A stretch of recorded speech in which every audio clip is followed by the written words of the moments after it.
Let's make some homemade sloppy joes. It's Tootsie Tuesday and we're gonna be making some homemade sloppy joes and homemade french fries. I'm sure most of you already know how to make sloppy joes and make them your own way, but this is what my little boy requested tonight, and so it's simple and easy, and that's what we're gonna do. If you can't tell, it's already been a day, so he said sloppy joes. I said, okay, I got you.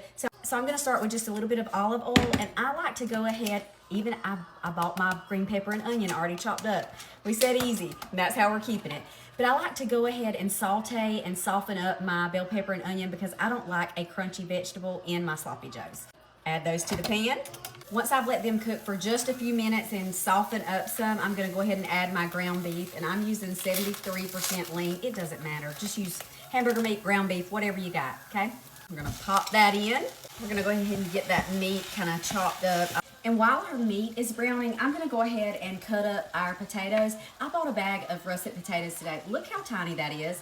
Like, what's going on? There's a shortage with potatoes or something, because every one of them were so tiny. And I was like, okay, but that'll just make them easier to cut up. So whatever, you know, a potato's a potato. So we're just gonna fry them right here in my cast iron on the stove. It's been a minute since I fried anything in my house. I don't like the smell, but French fries are not bad. And I know that I can't be the only one that has to try out your potatoes while you're cutting them up, because we gotta make sure they're okay. You know what I'm saying?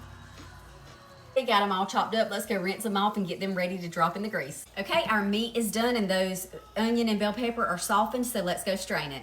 Whatever seasonings of choice that you want to use, okay? I'm going to use salt, pepper, and I'm going to use my Honey Crunch from the meat place in Fitzgerald. I forgot the name. I think it's Stone's. I'm going to try to look it up. Oh, I hate that I forgot the name. It's this seasoning. It's a Honey Crunch barbecue seasoning, so let's add a little bit of that. All right, so add your 8 ounces of tomato sauce. Oh, I forgot my minced garlic. I usually add that right there at the end with my meat when it's browning, but we're gonna go ahead and add some of that. About 2 tablespoons of ketchup. About 2 tablespoons of mustard. A couple tablespoons of tomato paste. A couple tablespoons of brown sugar. About a tablespoon of Worcestershire, and then about 1/4 cup of beef broth, or how much ever you need according to your meat ratio. We're gonna go ahead and mix this, and I'm gonna taste it. I have been on a honey kick, hot honey kick lately. So I normally add a little bit of barbecue sauce to my mix, but I found hot honey barbecue sauce by Kinder's today. So I thought, I might add a little bit of that in it. I have to make sure that it's not too spicy because he'll be eating it. So, and I don't want to change the flavor of it or he won't eat it. So let's give it a taste and see if it can handle a little bit of heat.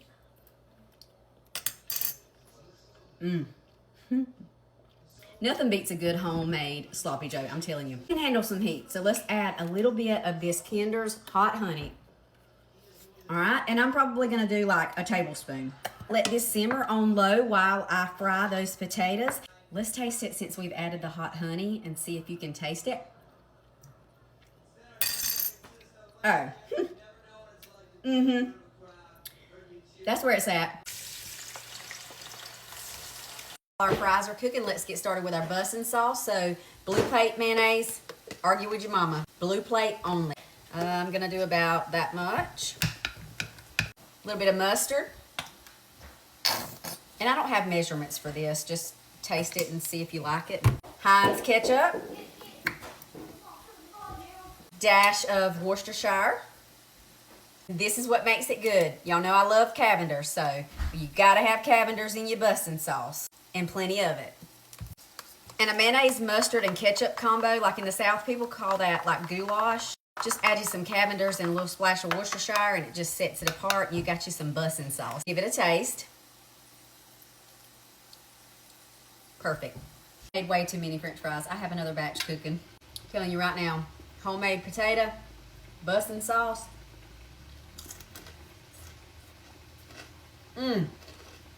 This batch of fries is cooking. I'm gonna show you how I like to eat my sloppy joe. The boys like butter on their buns and toasted, but I like mayo, and I toast it, just kind of heat the bun up a little bit and add some cheese and pickles. You know, sometimes I think when people tell me that Blue Plate can't be the best mayonnaise. It's because they've never tried it. You know, I mean, Blue Plate will change your life if you'll let it. Okay, got that bun nice and toasty. Let's add our meat. Here's where it gets good. These little maple bourbon pickles, they're maple bourbon bread and butter pickles. You can use dill too. I love dill, but I've been on a kick with these little maple bourbon. Gonna put me a good bit on there and a slice of cheese, okay? And that's what we call a sloppy joe. Okay, let's make us a plate. And yes, this is a paper plate because it's sloppy joes. It's not that serious. I always tell people in the comments, if you want to come do these dishes, you can. You know what I mean? And look, it ain't a sloppy joe if it's not making a mess. Good old French fried taters and some bussin sauce. Let's dig in. And I'm telling you something, most of the time I end up eating my sloppy joe with a fork because it makes such a mess. That's just the way I like it. Look at that good old cheese melting there on the side. Woo.